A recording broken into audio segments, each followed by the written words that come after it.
চিংড়ি মাছের পাতুরি আমার কড়াইতে হয়ে গেছে। ঠিক আছে, তাহলে এবারে একটু দেখবেন ভালোভাবে, লাইক কমেন্ট করবেন। চিংড়ি মাছের পাতুরি করতে লাগছে আমার চিংড়ি কড়াইতে পাতুরি। এটা কিন্তু পাতার পাতুরি না, এটা হচ্ছে কড়াইতে পাতুরি। চিংড়ি মাছের পাতুরি করতে আমার লাগছে চিংড়ি মাছ, আর যে বাটাটা আমি করে নিয়েছি সেটাতে লেগেছে আপনার কাজু, একটু চালমগজ, দই, পেঁয়াজ, আদা, লঙ্কা, কাঁচা লঙ্কা কিন্তু শুকনো লঙ্কা না, হলুদ, লবণ, মিষ্টি সব আমি একসঙ্গে দিয়ে পেস্ট করেছি। রসুন কিন্তু পড়বে না।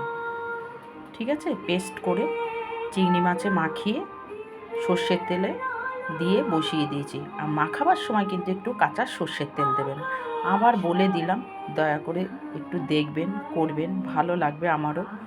খেতে কিন্তু খুব টেস্টি হয়, এটা কিন্তু ঘটনা, দারুণ টেস্টি হয়।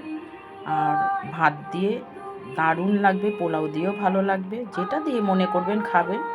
এটা হচ্ছে নোয়াখালীর দেশের চিংড়ি মাছের কড়াইতে পাতুরি।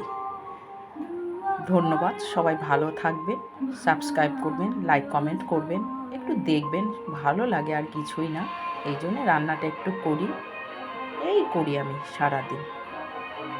রাখছি।